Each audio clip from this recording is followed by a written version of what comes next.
Trading up from 30 is an absolute great idea for the Philadelphia Eagles. The question is how far can they get?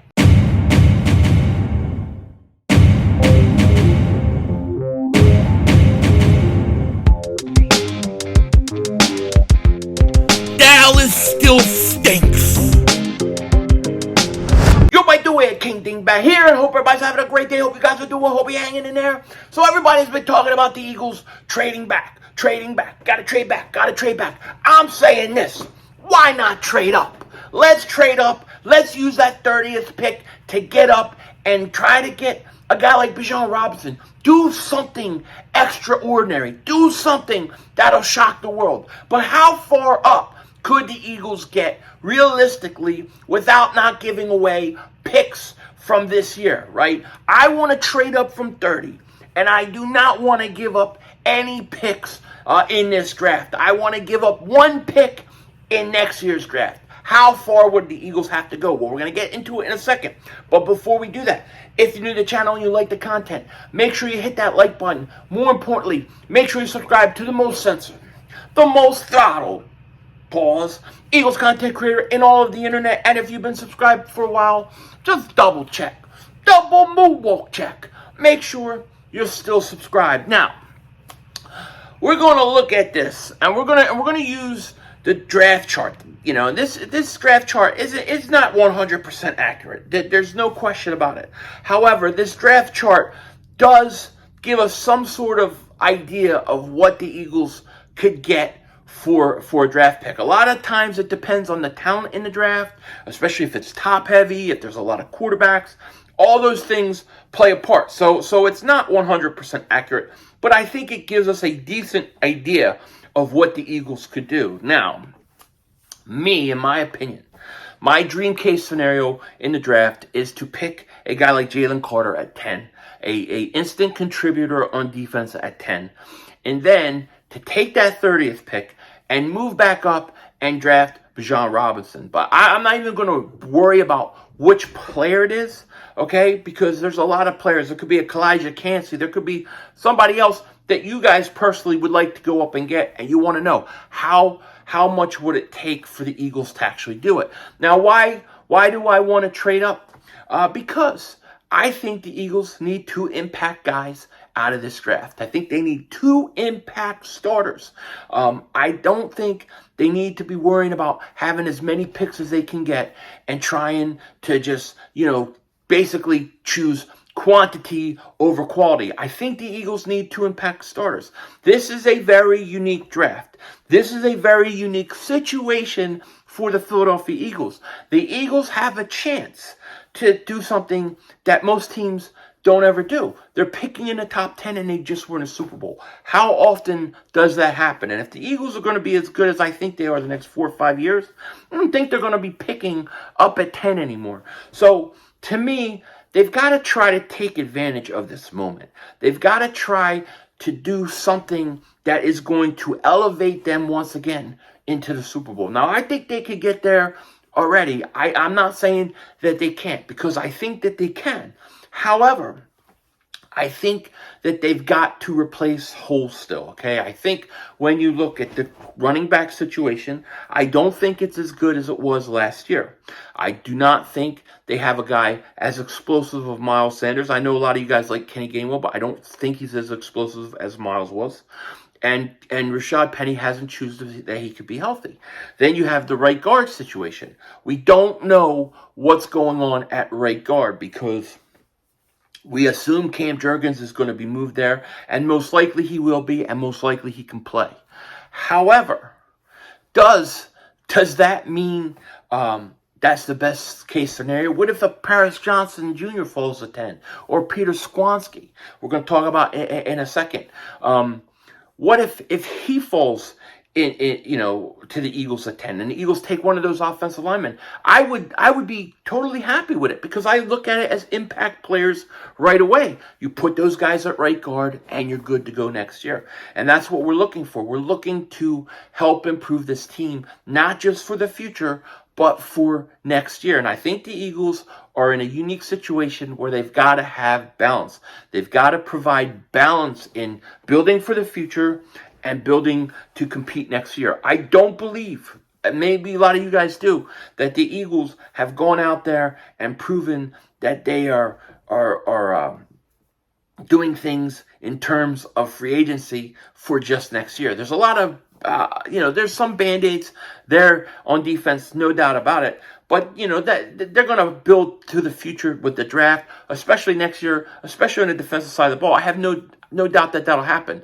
But they also got to take a chance and address the offense, in my opinion, as well. And I think they're going to go early and often in this draft offense. I really do. Because they haven't done it at all so far this whole free agency period, okay? Only offensive player was Penny Mariota, backup quarterback. They had to get a backup quarterback. When do they address the offense? Remember, Jeffrey Lurie, the owner, said, offense is our bread and butter. That's what makes us go. That's always going to be the most important thing to us. If you keep that in mind, then you have to wonder what their plan is on offense. So, my thing is, I think you should stay at 10, and then you should trade up at 30. And the question is how high could you get at 30, right? So, if you look at these draft charts, right, and we got one here, Carolina has the first pick. It's worth 3,000 points, right? And then you have Houston, 2,600, Arizona, 2,200. And if you look at the Eagles, at the 10th pick, it's worth 1,300 points, okay? So a team wanting, let's say, to trade up with the Eagles would have to give the Eagles, point-wise, some sort of value that's about 1,300, okay? That's how you would tell if it's a fair trade. So when you look at the Eagles and you look at the 30th pick is worth 620 points, okay? So the Eagles, if they were to take the 30th pick, which is 620 points, and let's say they were to take their second pick next year, second round next year, okay? And there's some debate about future picks. Some people say the value of the future picks are always one grade higher. So a value for second round pick would be a first round grade, and so on. I don't know about that. I'm just going to assume that the average second round pick points is what the Eagles would get for it. So we'll say that we'll look at Tampa Bay at 50. Tampa Bay at 50 is 400 points. Let's assume that the Eagles' second round pick in 2024, the New Orleans Saints one, is worth 400, right? So if they got the 30th pick, 620, and then they traded the Tampa pick, the Eagles' second round pick next year. So if they took their 30th pick and then they took the second round pick in next year's draft, which is worth 400 points, that would give the Eagles 1,020 points, right? Now, if you look at this chart, that should get the Eagles to about 15, 16. So based upon the 30th pick and a future second round pick, that would take the Eagles all the way, crazy cat, that would take the Eagles all the way up to about 15. Now, if you were able to get Jalen Carter at 10, let's say, argument's sake, and then you took your 30th pick and the second round pick next year, and you can get up to 15 Green Bay, you could then trade, get up there at 15 and draft Bijan Robinson at 15. Now you would have a defensive tackle that would come in and would start right away. And you would also have a running back that would come in and start right away. Now, if you don't want Bijan Robinson, you want somebody else, whoever you want. But the Eagles, to me, have an opportunity with that second first round pick to move up. Everybody's talking about them moving back. The move is to move up.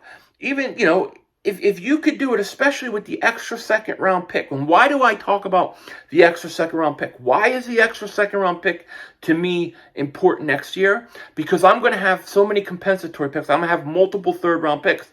I could take one of those picks and I can get back in a second round if I need to next year. So I can get myself another second round pick if I need it next year. But if I could take that one of those second round picks this year, and then move up with that 30th pick, and I can get up to like 15, and then boom, bing, bang, boom, draft Bijan Robinson, I'm set, man. I'm set. Now you're talking. Maybe you don't want Bijan Robinson. Maybe you want to go up to 21 or 22, and you want to get Kalijah Cansey. All right, you've got it. It's 620, and then you take a third-round pick or whatever, and you go up and you get it. The Eagles have plenty of firepower to go up and to trade with any of these teams that they want. There's no question about it. And I'll post a link to the draft chart so you guys can check it out yourselves. And I hope I explained the draft chart basically to you guys. The next year's pick is usually you get pretty decent amount for that. So I think they would get at least 400 points for that second round pick, if not more. And it should be able, the 30th pick and a second round pick next year should be able to get the Eagles to 15 at least, in my opinion. And so we'll see. One other thing I want to talk about real quick is there was another mock draft. There was Mel Kiper. And Mel Kiper, he did a mock draft. And in the mock draft, he had the Eagles at 10 taking Peter Squansky. Like I said, I would not mind Peter Squansky come in. He plays right away. That's an impact player.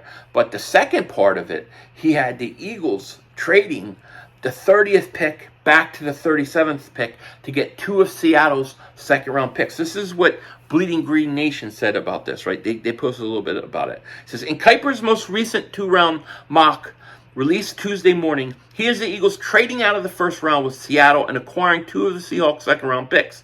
Honestly, this makes a lot of sense to me. That's them. The Birds would only be moving down 7 spots from 30 to 37 and would also add another high-value pick to their arsenal. If there is no one Howie and Nick desperately want at the end of the first round, why not make a trade? I would say this. I usually agree with that, and in most draft situations, I would agree. In this draft situation, I do not. I think you need to be aggressive in the first round, and you need to come away with 2 impactful players. This will help mitigate the losses last year, and you'll be ready in a weaker NFC conference to go back and get to the Super Bowl. And that's what we should be hoping for, to go back to the Super Bowl after this year. Just my thoughts. With that said, take care. Talk to you later, of course. Don't be a dingbat. Remember, it's Howie Vision. We're all just living in it.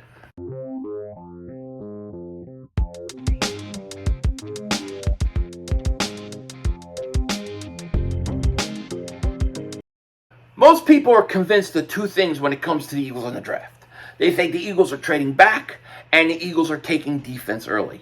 I think both opposite things are going to happen. I think the Eagles are either going to stay where they're at and they're going to pick offense, or they're going to trade up. I think it's going to be one of those things. They're going to trade up or they're going to stay where they're at, but they're going to pick offense first. Just my opinion. Denzel Washington out.